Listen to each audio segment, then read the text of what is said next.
clase, que es la de patrones de lesión glomerular. Solamente y de manera breve para recordar algunos de los datos que mencionamos las clases anteriores, diremos que los 4 elementos básicos que se revisan en una biopsia, especialmente superficial, son los componentes de la corteza: glomérulos, túbulos, intersticio y vasos. Decíamos que un glomérulo en condiciones normales, con las diferentes funciones, tiene datos que permiten evaluar características independientes entre sí, pero que son en conjunto concluyentes para un mismo diagnóstico. La tinción de Paz, que me permite marcar membranas basales, me delimita muy bien el interior de las fosas capilares del exterior. Me muestra con mucha facilidad los polos, cuando se encuentra el glomérulo cortado por el ecuador. Podemos observar las características del mesangio. Con el triclómetro de Masson podemos ver, además de matriz, entender también que el mesangio que se encuentra alrededor del hilio es un poco más denso y más celular. Generalmente la cápsula se marca muy bien con el triclómetro de Masson, y con la metenamina de plata es la mejor tinción que hay para membranas basales. Puedo ver perfectamente el interior del exterior, lo que es intracapilar de lo que es extracapilar y de lo que es intraglomerular de lo extraglomerular. La correlación con la microscopía electrónica o con la ultraescultura es importante. También tomaremos en cuenta o en consideración que el sitio de anclaje de todas las fosas capilares es el mesangio. Las características ultraestructurales normales me permiten observar que la estructura que forman los 3 componentes de la barrera de filtración, que es el mesangio, la membrana basal y los procesos podocytales, que son parte de la célula epitelial visceral, juntos forman una sola estructura que funciona como unidad o barrera de filtración. Comparando los esquemas del mesangio con las fosas capilares ancladas en el mismo, entenderemos por qué entonces todas las estructuras morfológicamente están están relacionadas entre sí, y muchos de los cambios que afectan una pueden modificar a los demás. De esta forma, la estructura trilaminar, que será una de las primeras partes que veremos en el curso, la barrera de filtración, formada por los procesos podocytarios, la membrana basal y el endotelio, que es un endotelio fenestrado, es importantísimo para entender la fisiopatogenia de varias de las lesiones, especialmente que cursan con síndrome nefrótico. Decíamos en la clase anterior, tenemos 11 patrones de lesión glomerular, que van desde las alteraciones glomerulares mínimas hasta aquellas lesiones que cursan con proliferación y modifican importantemente los glomérulos.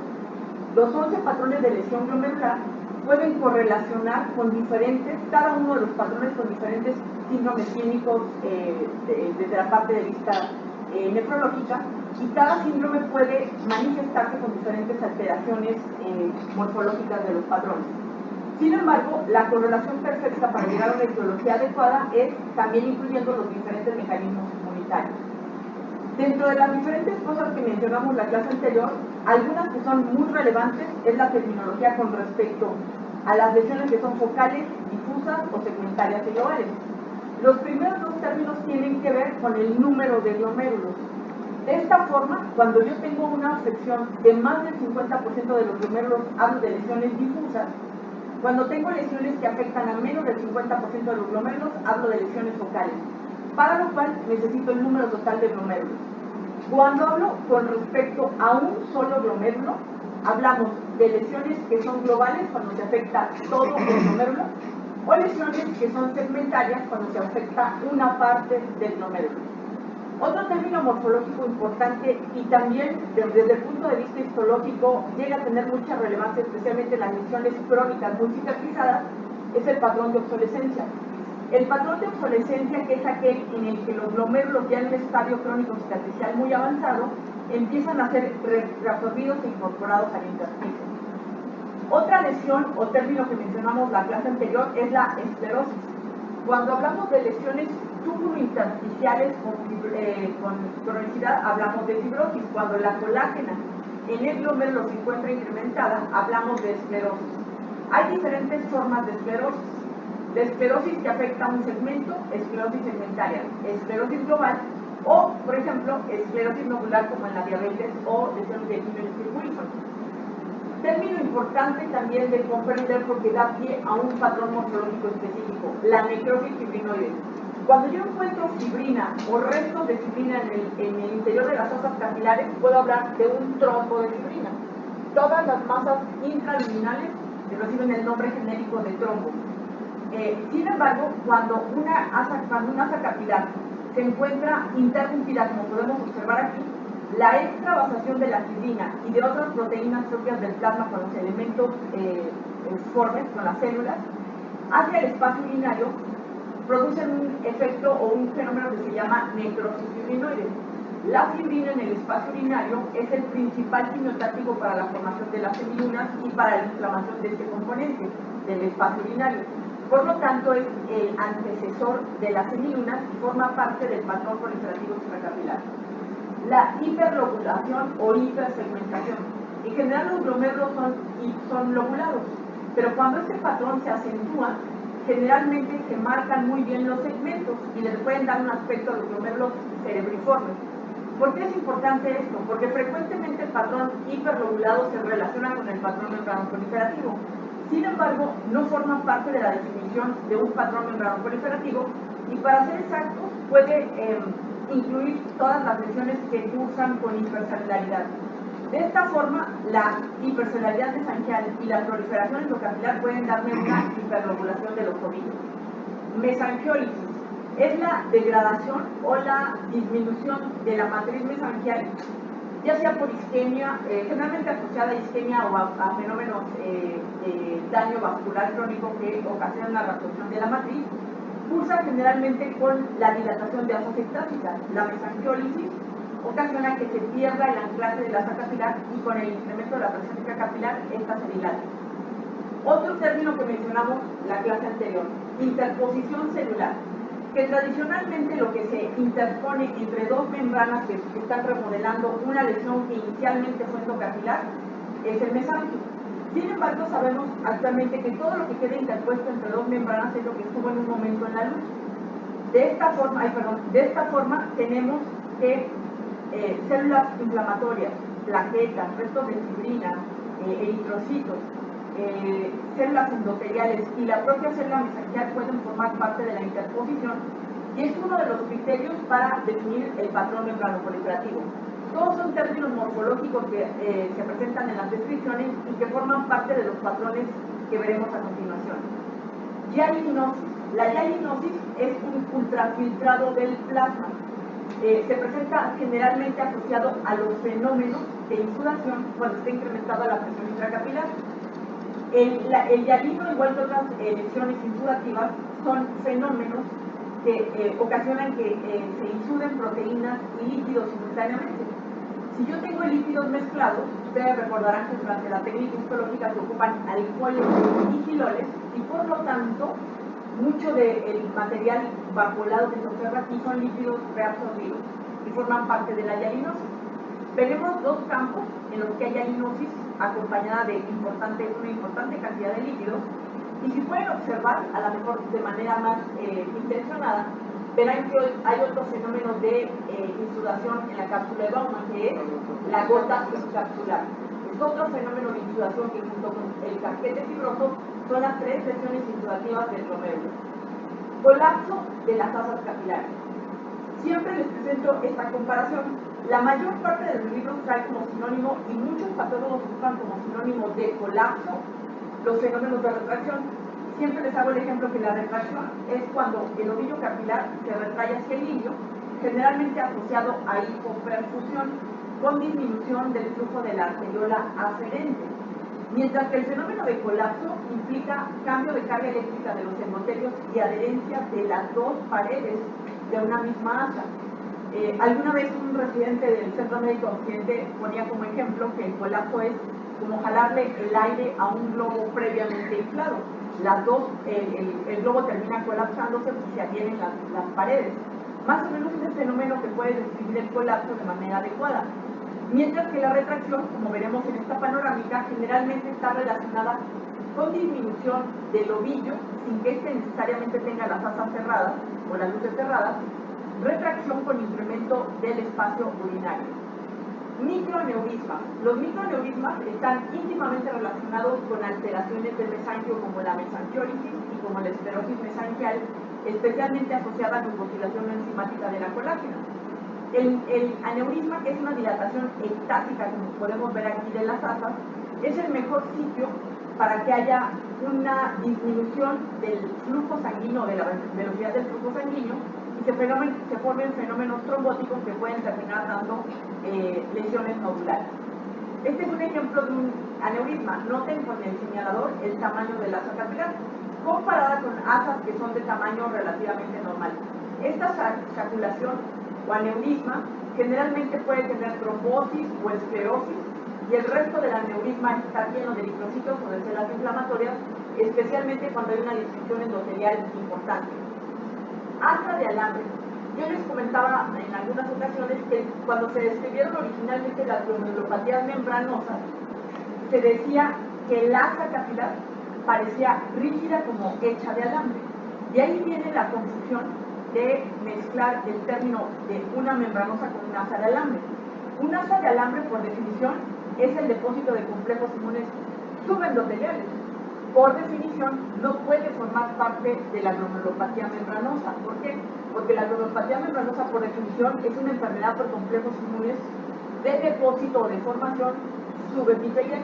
Entonces, cuando yo ocupo el término de asa de alambre, en la terminología correcta es un depósito subendotelial. Por lo tanto, no puede formar parte de las membranosas. Estos son ejemplos de asas de alambre.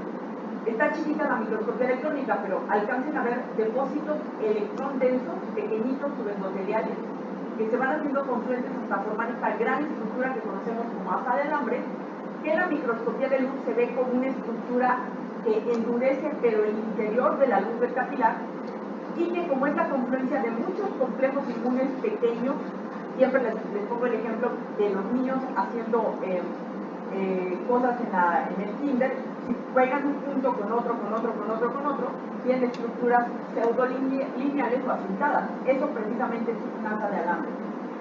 Doble riel, doble contorno o duplicación de membranas basales.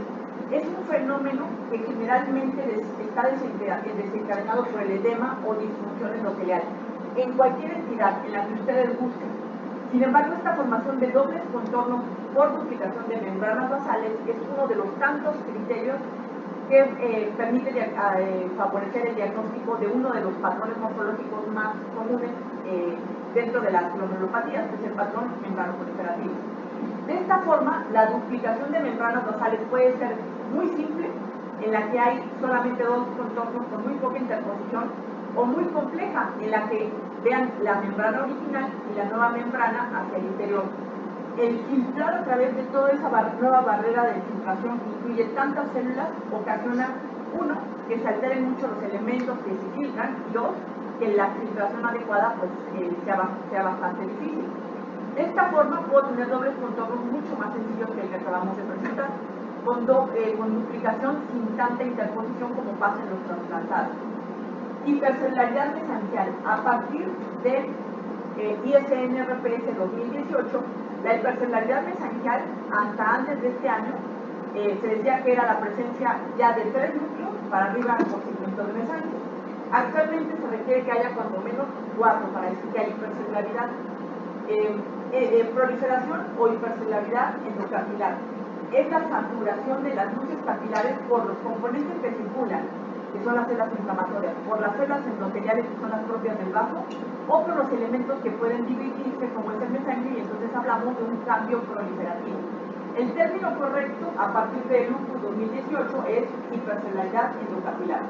Generalmente es dada por leucoestasis, pero también por los otros componentes que hemos mencionado, endotelio y mesangio. Generalmente satura las luces, las vuelve hipercelulares, y el ovillo se dilata o se distiende. Generalmente cuando la hipercelularidad es global, todo el glomérulo parece aumentado o saturado. Hipercelularidad extracapilar es la formación de semilunas. ¿A expensas de qué célula? De la epitelial parietal, que es la que reviste por dentro a la cápsula. Dentro de las semilunas, ya establecidas como lesión, puede haber una mezcla con porocitos. Recuerden que el porocito y la epitelial parietal comparten factores de crecimiento. Frecuentemente hay células inflamatorias que se presentan o se muestran ahí después de que se rompe una asa capilar y se trabajan estas células hacia el vaso urinario. Fibrina, que también viene de la Las semilunas, por lo tanto, son varios estratos, 3, cuando menos, de células epiteliales parietales, que se presentan o se forman por la irrupción de las asas capilares. Por lo tanto, los 3 mecanismos fisiopatológicos que producen disrupción de membranas basales son anticuerpos dirigidos contra la membrana basal, contra la parte no colagenosa de la membrana basal, anticuerpos, formación de complejos inmunes o depósito de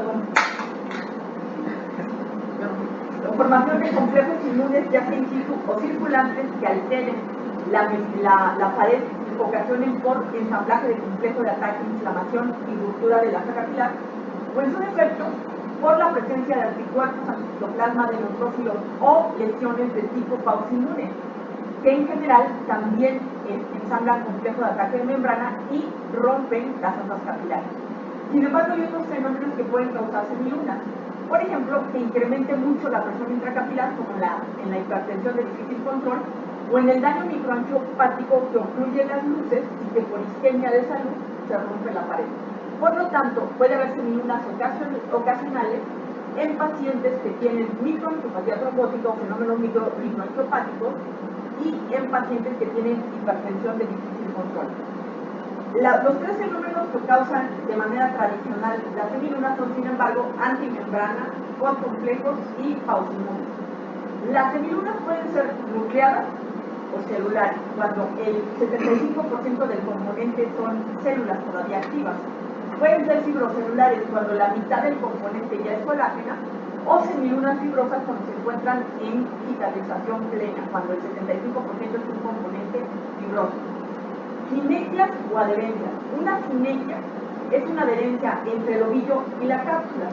Los mesopediatras o artículos de mesopediatras desde hace mucho tiempo han considerado al povocito la célula puente entre qué? Pues entre el ovillo y la cápsula. Por lo tanto, la mayor parte de las adherencias o sinequias son expensas del povocito. Sin embargo, y tomando esto en consideración, siempre que hay una sinequia, no necesariamente hay esclerosis. La esclerosis es el incremento de la colágena de la asa capilar, la sinequia es la adherencia entre el ovillo y la cápsula. Por lo tanto, no son lesiones que siempre vayan de la mano. Puedo tener una sinequia temprana sin esclerosis y puedo tener una zona de esclerosis como en forma de un nódulo, por ejemplo en el Wilson, sin que haya adherencia o sinequia con la cápsula de Doppler. Generalmente, y esto es importante por lo que vamos a mencionar a continuación, el fenómeno de sinequia o adherencia implica que se perdió la carga eléctrica correcta de la barrera de filtración. Por lo tanto, casi siempre traduce fenómenos de podocitopenia. Entonces entenderemos que se asocia a las podocitopatías que son podocitopénicas como la focal mental. Patrón membrano proliferativo, que es uno de los patrones morfológicos, lo veremos a continuación, pero como es tan común, es importante que lo hablemos con claridad. Una lesión membranoproliferativa es una lesión no que hiperregula el ovillo capilar, sino que reúne 4 criterios: duplicación de membranas basales, interposición celular, proliferación mesangial y lesión o edema endotelial. Un patrón o una lesión membranoproliferativa es frecuente que hiperregule el glomérulo, y entre más activo esté el endotelio, generalmente más celulares se ven las luces. Es característico que haya duplicación con interposición, dentro de la cual pueden quedar también complejos inmunes incluidos. Este aspecto duplicado de las membranas basales generalmente se establece en pacientes que han tenido una disfunción endotelial sostenida, ya sea por complejos inmunes o por cualquier otra etiología, hasta lograr que después de algún tiempo se ensanche o se expanda la matriz mesangial y el glomérulo se vea más solidificado. Términos morfológicos también importantes para hablar el mismo idioma todos. En relación a los depósitos, tendremos una clase especial de microscopía electrónica, no se preocupen. En relación a los depósitos, ojo con esto, pueden ser jorobas, pueden ser depósitos subepiteliales o epimembranosos, como en la glomérulopatía membranosa, intramembranosos, como en la glomérulopatía membranosa y en otras enfermedades que reemplazan la membrana basal, subendoteliales, como son las asas de alambre, y depósitos mesangiales. Punto número 1. para hablar con el mismo idioma. Todo lo que es negro en la microscopía electrónica es electrón denso. Diferente es cuando yo hablo de depósitos de material electrón denso. Ustedes que son expertos saben que no lo pueden equiparar y jamás lo van a convertir en una enfermedad de depósitos densos. Esa es una entidad diferente que cursa con material electrón denso de manera simultánea, reemplazando toda la lámina densa de la membrana basal. Cuando yo hablo de depósitos de material electrón denso, discontinuos y granulares, generalmente lo que estoy describiendo sin subestructura son complejos inmunes. Los complejos inmunes pueden ser variados y pueden orientarme dónde se encuentran las diferentes lesiones. El complejo inmune más grande que hay son las jorobas.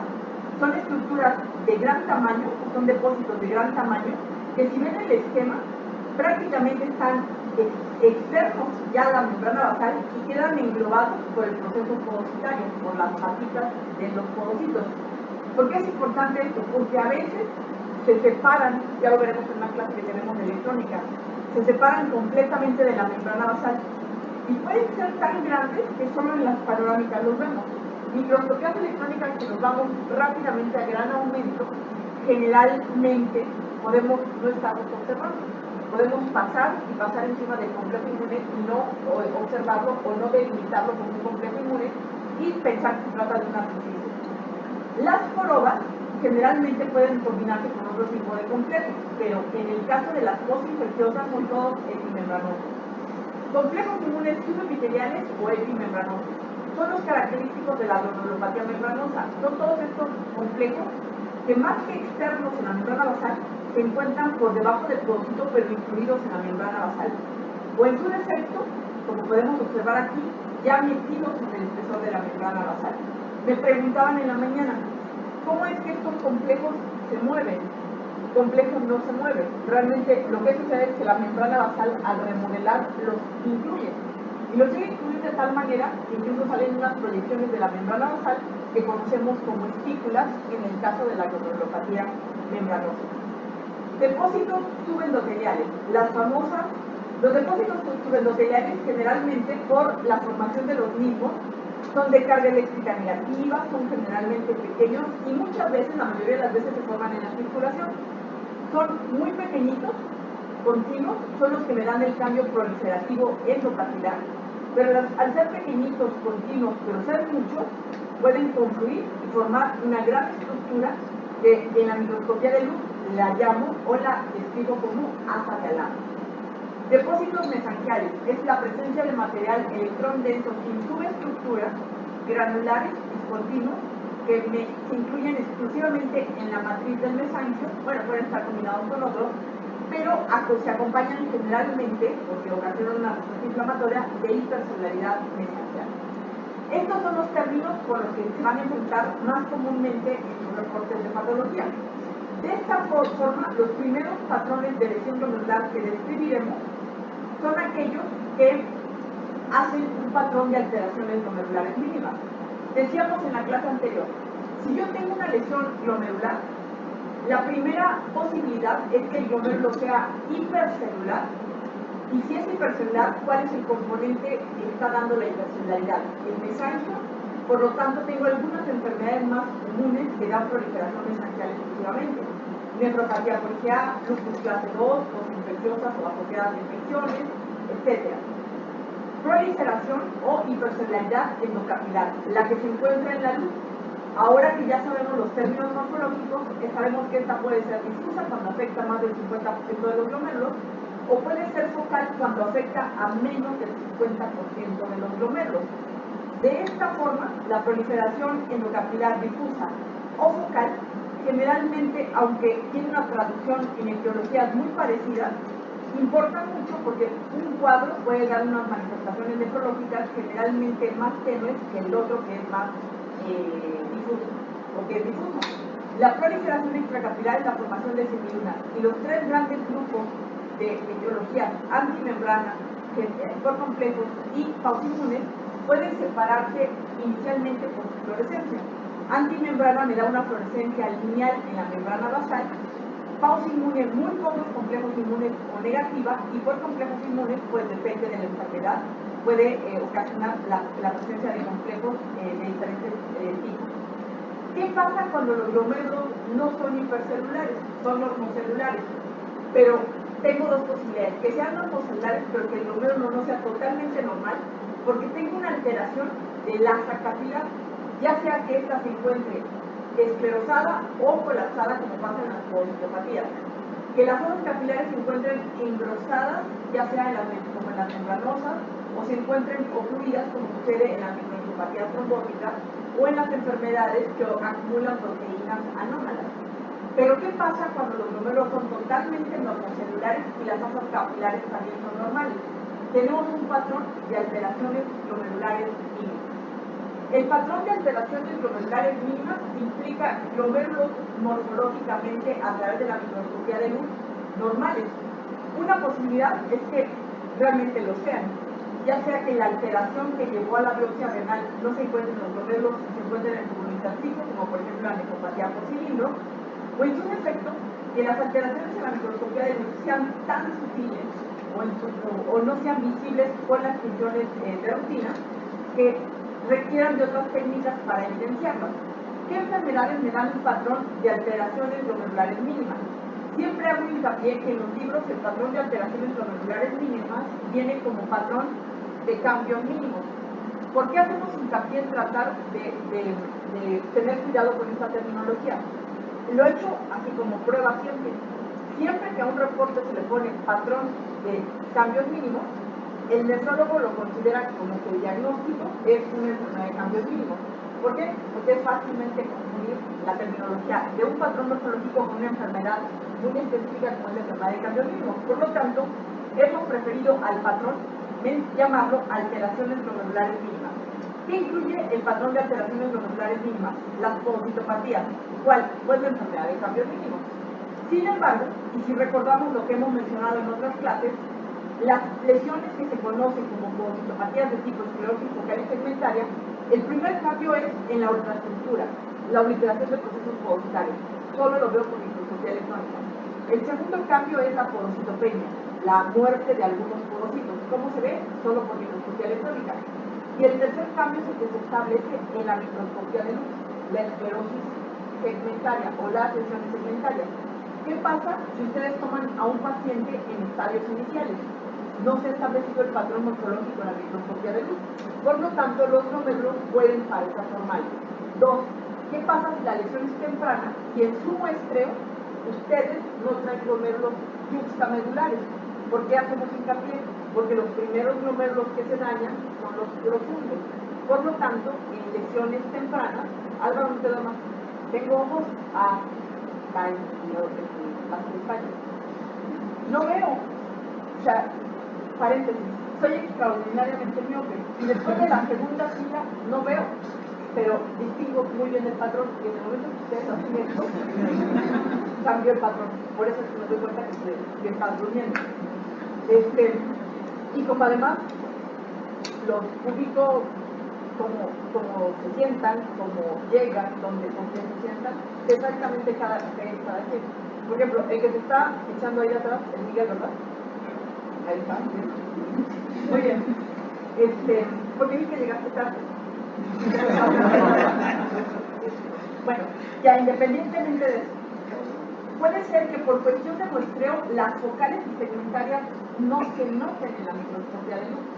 Por lo tanto, algunas ocasiones el patrón de alteraciones glomerulares mínimas puede favorecer o puede presentarse como o puede formar parte de las focales y segmentarias en estadios tempranos. Y la última posibilidad son las puntas que llegan boleadas a biopsia. Cuando las lesiones son muy tempranas o están muy activas, responden muy bien esteroides y revierte un poco el cambio y pueden no notarse en la microscopía de luz. Les decía yo, no es infrecuente que pacientes boleados no tengan tantos cambios como los pacientes que no han tenido tratamiento previamente. Otras enfermedades que me pueden dar patrón de alteraciones glomerulares mínimas, la enfermedad de membranas basales, la enfermedad de membranas basales delgadas, por eso es que les digo que como patrón morfológico pues, a veces puede invadir el patrón de alteraciones glomerulares mínimas. El ALCO en niños pequeños, menores de 5 años, por arriba de 5 años generalmente da otro tipo de patrones. las membranosas estadio 1, que no tienen cambios morfológicos, la nefropatía polígea, las infecciones en resolución. Generalmente este patrón se presenta en niños que han tenido un cuadro asociado a un proceso infeccioso, que han recibido tratamiento antibiótico y después de esto se toma la biopsia. A veces los glomérulos pueden verse totalmente normales y al hacer la fluorescencia de la microscopía electrónica se pueden encontrar todavía restos de complejos inmunes en la localización mesenterial. Las amiloidosis tempranas, la enfermedad de depósitos de cadenas inmunoglobulinas, monoclonales o mieloma múltiple, y los depósitos organizados, entre otras. Este es un glomérulo totalmente normal. Es normal con respecto al número de células y a las fasas capilares. Probablemente podríamos decir que están un poco tumefactas las membranas basales, pero de ahí en fuera no hay un cambio morfológico significativo. Este es otro ejemplo. Yo os puedo mostrarles todo el espacio binario sin que haya una sola simetría, este es el hilo. Entonces, es una alteración glomerular mínima. O estos otros, aunque están abiertas las fasas capilares expandidas, tampoco hay alteraciones significativas. O con la tinción de plata, en la que las luces capilares se observan totalmente normales y no hay simetría. Pero ¿qué pasa en aquellos casos en los que hay un patrón de alteraciones glomerulares mínimas? Pero su ojo experto empieza a notar ciertos datos peculiares, como cuáles. Como el encontrar simetrias, apenas adherencias muy tempranas entre la cápsula y el ovillo capilar. Si ustedes dentro de la fisiopatogenia entienden que las simetrias generalmente se presentan asociadas a podocitopenia, por lo tanto, no son glomérulos totalmente normales. Un glomérulo que tiene podocitopenia generalmente pasó por obliteración de procesos podocitarios también, por apoptosis y necrosis del podocito. Por lo tanto, lo más probable es que, aún teniendo un patrón de alteraciones glomerulares mínimas, si yo busco intencionadamente en otros niveles, en otros cortes o en otras tinciones, probablemente encuentre lesiones segmentarias. ¿Qué se les ocurre? A Daniel del 20 de noviembre, te vi echándote aire por ahí hace rato. ¿Qué se te ocurre? Si tú a un paciente le quieres encontrar una masa o una lesión, ¿qué haces? Bueno, ya lo exploraste, pues las manos no. ¿Con qué? ¿Con qué? ¿Con qué lo buscas? ¿Qué le mandas a hacer? Un estudio de imagen. ¿Cuál? Una tomografía. ¿Cómo le harías una tomografía a un glomérulo? Difícil, ¿no? Pero sí existe una forma parecida. En los lugares donde tienen microinyección láser, extraen el glomérulo y luego con microscopía confocal buscan intencionadamente en los diferentes niveles, por láser, las lesiones.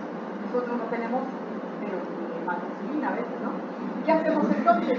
Hacemos una táctica un poco primitiva, cortando el bloque uno tras otro, tras otro, tras otro, como si lo metieras en una rebanadora de jamón, más o menos. Y al aquí. Espérenme, me voy a regresar un poquito, es que quiero esto. Fíjate, alteraciones glomerulares mínimas, pero algo me dice que la punta está lesionada, porque se abre. Le hago otro nivel y se empiezan a pegar. Le hago otro nivel y aparece una lesión segmentaria. Cortando simultáneamente, digamos que escarbo en la esfera y encuentro esas lesiones. Esta es una forma de demostrar una lesión segmentaria en un paciente que tiene una alteración glomerular mínima. Otro detalle importante, no es infrecuente que el patrón de alteraciones glomerulares mínimas pueda en los niños menores de 5 años a veces estar combinado con algo de hipercelularidad mesangial. ¿Por qué? Porque es el sistema fagocítico del glomérulo y los niños lo tienen incrementado. Las personas que nacieron que son prematuros y tienen bajo peso al nacimiento, no es infrecuente que tengan oligomegalia. ¿Por qué es importante mencionar esto? Porque en algunas ocasiones el patrón de alteraciones glomerulares mínimas se puede ver combinado con glomérulos de aspecto inmaduro, como los glomérulos que se ven en la etapa fetal o en la etapa embrionaria. Este detalle en una alteración glomerular mínima me debe hacer buscar intencionadamente lesiones segmentarias. Otro dato que me puede obligar a buscar lesiones segmentarias, además de las simetrias tempranas, es el encontrar acúmulos linfoides, generalmente relacionados con más focales segmentarias. Si yo encuentro una enorme cantidad de macrófagos espumosos en el intersticio o datos de sobrecarga proteica, Puedo entender entonces que, aunque no haya alteraciones significativas, una posibilidad es tener una alteración del tipo poocitopatía que me esté sugiriendo que el paciente cursa con una proteinuria significativa. Cuando tengo un patrón de alteraciones glomerulares mínimas y mi fluorescencia es negativa, desafortunadamente requiero de manera necesaria microscopía electrónica. ¿Para qué? Para confirmar la obliteración de procesos podocitarios en las asas capilares que afectan más del 50% de los mismos. Generalmente este cambio está asociado con porocitopenia, en este caso toda la membrana forma un solo cuerpo alrededor, el podocito forma un solo cuerpo alrededor de la membrana, o este otro, donde además hay una degeneración microvellosa de los citoplasmas de los podocitos. Cuando tengo un patrón de alteraciones glomerulares mínimas en un glomérulo como este, ya ustedes como extraordinariamente expertos se darán cuenta que hay algo discordante. Esta simetría entre el ovillo y la cápsula puede ser altamente sugerente de una lesión tipo punta por la localización de la simetría. Este es el ejemplo que les presentaba. Si yo tengo un patrón de alteraciones glomerulares mínimas, pero encuentro polos tubulares dilatados constantemente, implica que por alguna razón hay incremento de la presión intracapilar ahí. Hago niveles y descaro lesiones segmentarias que solo por encontrarse en segmentos que no pasaron por mis cortes originales no fueron vistos inicialmente. Este es otro ejemplo de alteraciones glomerulares mínimas de una autopsia que al verlo ya más con cuidado aparecían loculitos como este y correspondía a una amiloidosis muy temprana. O este otro que siempre se los presento. Parece una poocitopatía porque están incrementados los podocitos, están aumentados de tamaño y forman sinergias con la cápsula, pero no hay hipercelularidad y tampoco hay alteraciones importantes de las asas. Al hacer su fluorescencia, se acabó el problema. Tiene una nefropatía poliqueal con un patrón de alteraciones glomerulares mínimas. O este otro, en el que hay incremento del tamaño de los podocitos, es un patrón de alteraciones glomerulares mínimas, y al hacer su fluorescencia se resolvió el problema. Patrón granular, siguiendo todas las membranas basales con glomerulopatía membranosa, estadio 1. Segundo patrón morfológico, un patrón que por la propia definición me dice hay esclerosis o fibrosis de algunos glomérulos y de algunas partes de los glomérulos, esclerosis focal segmentaria. Aquí es muy importante entender que una cosa es el patrón de esclerosis focal segmentaria y otra cosa diferente es la enfermedad conocida como poocitopatía de tipo esclerosis focal segmentaria. ¿Por qué? Porque las poocitopatías de tipo esclerosis focal segmentaria, como vimos en el patrón anterior, ocasionalmente pueden tener un patrón de alteraciones glomerulares mínimas. Sin embargo, se llama esclerosis focal segmentaria. Y puedo tener enfermedades como una vasculitis, ANCA positiva, tratada, diagnosticada, cicatrizada, que da un patrón de esclerosis focal segmentaria sin cambios proliferativos activos en el momento de la biopsia. ¿Cómo es esto? La mayor parte del patrón de esclerosis focal segmentaria, desafortunadamente, son cambios secundarios. El asunto es que como hay una enfermedad que se llama exactamente así, cada vez que un nefrólogo, un internista, un químico recibe el diagnóstico de una esclerosis focal segmentaria, generalmente trata como una poocitopatía o la maneja como una poocitopatía. Pero en sentido estricto, antes de lanzarse a pensar en una poocitopatía primaria, habría que descartar causas secundarias. Y dentro de las muchas causas secundarias están los fenómenos compensatorios, como son la prematurez, el bajo peso de nacimiento, la obesidad, las cardiopatías congénitas, la hipertensión, la nefroangiosclerosis, entre otras. Pero dentro de las lesiones que me pueden cicatrizar como una focal segmentaria están todos los fenómenos proliferativos. Las nefropatías poliqueas es muy frecuente que tengan esclerosis segmentaria. El lupus cicatrizado es frecuente que tenga esclerosis segmentaria, pero las vasculitis de vaso de pequeño calibre que han recibido tratamiento cicatrizan como una focal segmentaria. ¿Por qué hago mucho hincapié? En el INER, donde está la clínica de vasculitis, donde trabaja el doctor Flores Suárez, frecuentemente los pacientes ingresan por el cuadro pulmonar. Los clasifican con su vasculitis, MTO, PRP, lo que sea, y cuando han resuelto el cuadro pulmonar, obviamente con tratamiento, entonces deciden si biopsian al paciente, si hay hay actividad, que hay criterios que favorezcan que se tome una biopsia. ¿Cómo creen? Les digo porque nosotros damos esas biopsias de INER. ¿Cómo creen que vemos nosotros esas biopsias? Si el paciente ha tenido 15 días, 3 semanas tratado por una vasculitis con actividad pulmonar, pues vemos a nivel renal datos de cicatrización. Es frecuente que lleguen con patrón de esclerosis focal segmentaria. ¿Por qué? Porque el paciente ya recibió tratamiento. Toman la biopsia para ver si hay datos residuales de actividad de la vasculitis que ameriten continuar con tratamiento o para ver variables de pronóstico a largo plazo para la función renal. Pero es frecuente que sabiendo que el paciente es positivo para ANCA, tiene un cuadro de vasculitis, es frecuente que el reporte diga esclerosis focal segmentaria, secundaria, nota. Esto corresponde a un patrón de cicatrización de una vasculitis tratada. Esto es un patrón de esclerosis focal segmentaria. Segmentos esclerosados. En este caso, los dos glomérulos tienen daño biliar, igual que este otro. Pero aquí en este glomérulo en particular podemos ver el fenómeno de hialinosis. La hialinosis es muy importante. Me traduce insudación, aumento de la presión intracapilar e hiperfiltración. Y como la esclerosis focal segmentaria biliar es la más frecuente que sea secundaria, lo primero que debe pasar por la cabeza es hiperfiltración, glomerulomegalia, hipoperfusión, lesiones secundarias. ¿A qué? Sobrepeso, porque es la causa más frecuente en nuestro medio actualmente.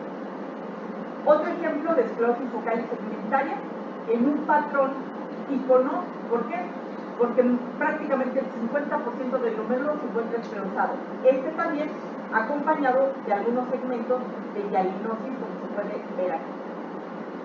Desafortunadamente, cuando en 2003 la enfermedad conocida como postopatía de tipo esclerosis focal segmentaria fue categorizada como síndrome clínico patológico en el grupo de estudio de Columbia, la categorizó como 5 variedades morfológicas. Quiero que entiendan esto por un detalle, porque hasta la fecha de 2003 a 2019 son 16 años. Obvio, no hay ninguna clasificación que soporte el paso de 16 años sin que tenga cosas que sean anormales o que se tengan que modificar. La clasificación de Columbia dijo, inicialmente, las 5 variedades son la variedad peculiar, la variedad no, la variedad celular, la variedad de la punta y la variedad colapsante. Y fueron clasificadas como síndrome clínico patológico. De esta forma, la variedad no específica es la forma más común, es la variedad que frecuentemente se produce como fenómenos cicatriciales de las otras 4 y generalmente correlaciona con deterioro de la función renal porque va de la mano con lesiones crónicas pluricatriciales. Son pacientes que ya tienen deterioro progresivo de la función renal cuando se toman a biopsia. La variedad biliar, las lesiones se encuentran alrededor del bilio, generalmente se acompañan de hialinosis, de glomerulomegalia, de hipoperfusión y de otros fenómenos que me ayudan a apoyar que la lesión sea de tipo secundario. Como síndrome clínico patológico generalmente se acompaña de proteinuria subnefrótica, no de síndrome nefrótico. Eso era lo tradicional que presentaban estas lesiones, y la progresión de la insuficiencia renal es lenta. La variedad celular junto con la variedad colapsante son 2 variedades muy agresivas, prácticamente se consideran la misma lesión, una en el estadio temprano y la otra en el estadio más avanzado o más agresivo. Cursan con proteinuria masiva, deterioro abrupto de la función renal y rápida evolución a la insuficiencia renal. Y la variedad de la punta, en la que las lesiones se encuentran en el polo tubular, habrían con proteinuria masiva sin deterioro de la función renal. Ahora, 2019, ¿cuántos de ustedes han visto puntas que abren con deterioro de la función renal? Muchos. ¿Por qué? Por lesión tubular. ¿Cuántos de ustedes han tenido casos de colapsante que no llegan de inmediato a la insuficiencia renal? Varios de ustedes. ¿Y cuántos de ustedes han visto que haya biliares que no las para nadie y que llegan a insuficiencia renal rápido? ¿Por qué? Porque esta clasificación de 2003 de Columbia es una clasificación basada en la morfología, que equiparaba con cierto cuadro clínico, pero no es basada en la etiología. Y dentro de las biliares hay muchas mezclas de lesiones. Dentro de las puntas hay mezclas de lesiones. Es decir, aquellas que son netamente primarias, mezcladas con lesiones en las que se puede encontrar la etiología y que la misma se puede evidenciar. Entonces, las 4 variedades, biliar, de la punta, colapsante o celular, si se les deja evolucionar, pueden llegar a la esclerosis de los patrones previos que hemos mencionado. Es una lesión que no es infrecuente que se diagnostique en riñones nativos y que al trasplantar al paciente y haber una recidiva, la recidiva no es en forma de no, por ejemplo, es una punta. ¿Qué sucedió en estos pacientes? No es que haya habido un viraje, es que la lesión en nativos fue tomada en un estadio más cicatrizado y la recidiva es la forma original, la forma primaria. Entonces, a este respecto, entonces diremos que son formas morfológicas, netamente morfológicas. Esta es una variedad de la punta. Y sin embargo, si la ven, no hay fibrosis, no hay esclerosis en el glomérulo. Tengo adherencia entre el ovillo y la cápsula a expensas de una corona pogositaria. Los pogocitos están bajo el lado y las luces del capilar en este segmento afectado tienen edema endotelial con un aspecto que es una forma o una variedad de la punta. O esta otra, recuerden que hay 3 clases o 5 clases de pogocitopatía, que tiene una esclerosis de aquí, otra esclerosis de acá y otra esclerosis de acá. Por estar en 3 puntos diferentes, la voy a llamar no específica. O esta otra, que está afectada casi el 50% del glomérulo. Observenla bien. Siempre les pregunto, ¿qué les recuerda? Una semiluna.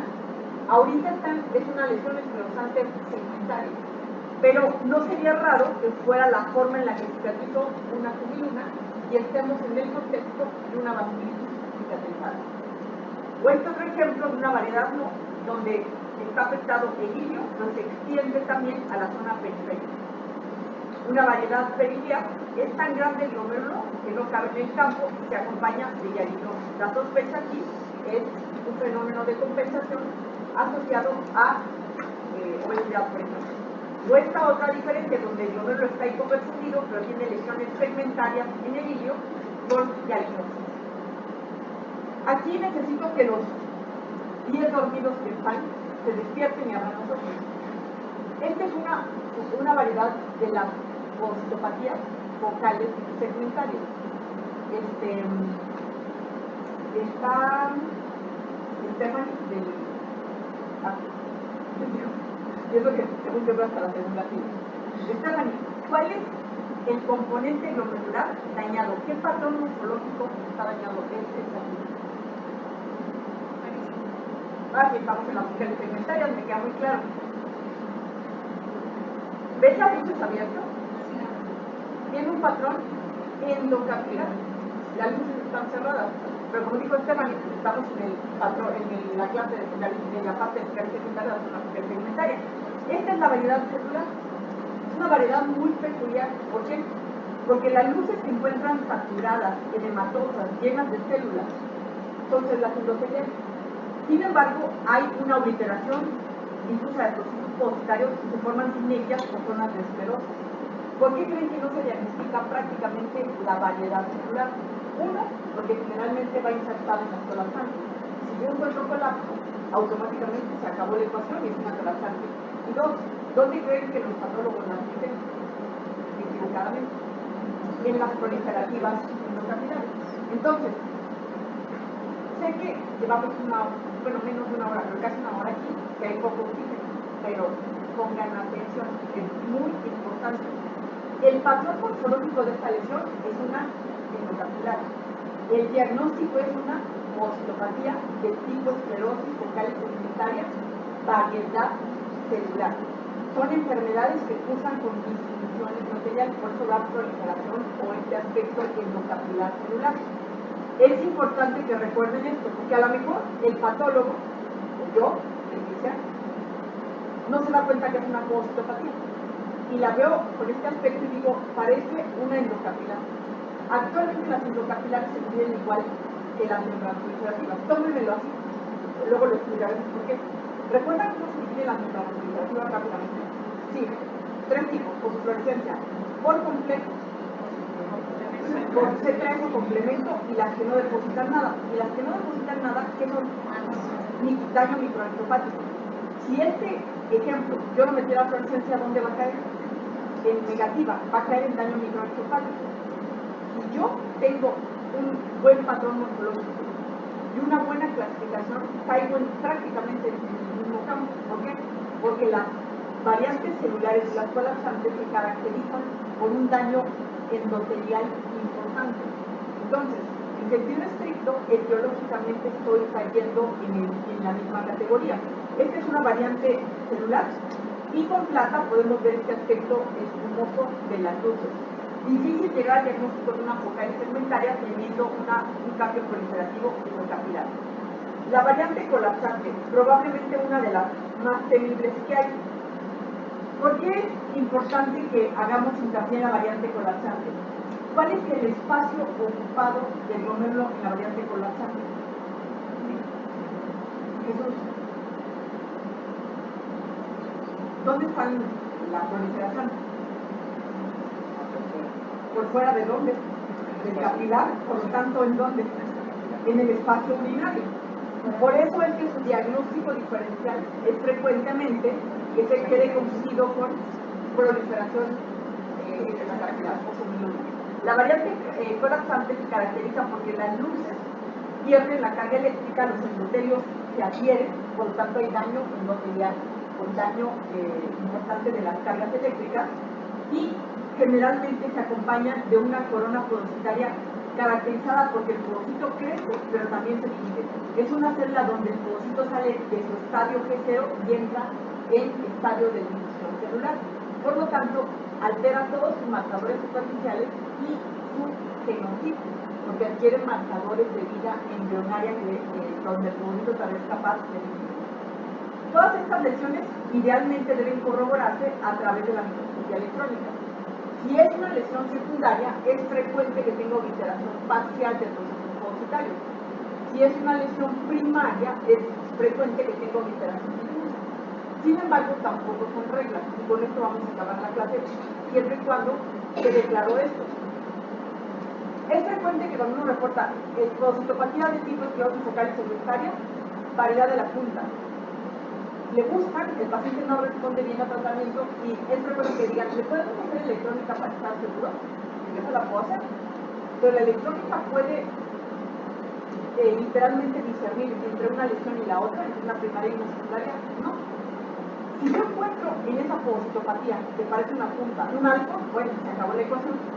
La alteración del glomérulo es un alfa y la lesión podocitaria es del tipo secundario.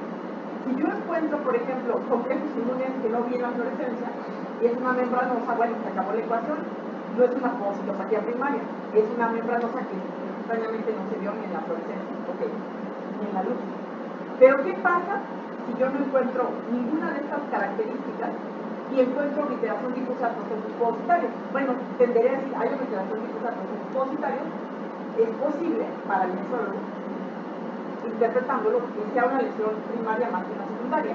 Sin embargo, pacientes como los pacientes con obesidad desarrollan obliteración difusa podocitaria. La obliteración es directamente proporcional al índice de masa corporal.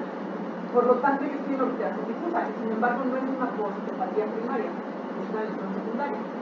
Y la otra posibilidad es que los pacientes con enfermedad de cambio mínimo, que tienen una focal segmentaria, y las puntas, que es una focal segmentaria, que han recibido tratamiento con esteroides y han revertido las lesiones, puede haber cierta reestructuración de los podocitos y ocasionalmente tener obliteración parcial del proceso podocitario. Entonces, cuando veamos podocitopatías, nos enfocaremos mucho a esto, a cómo tratar con los diferentes criterios de discernir entre una lesión que pudiera manejarse como primaria de algo que es predominantemente o tiene características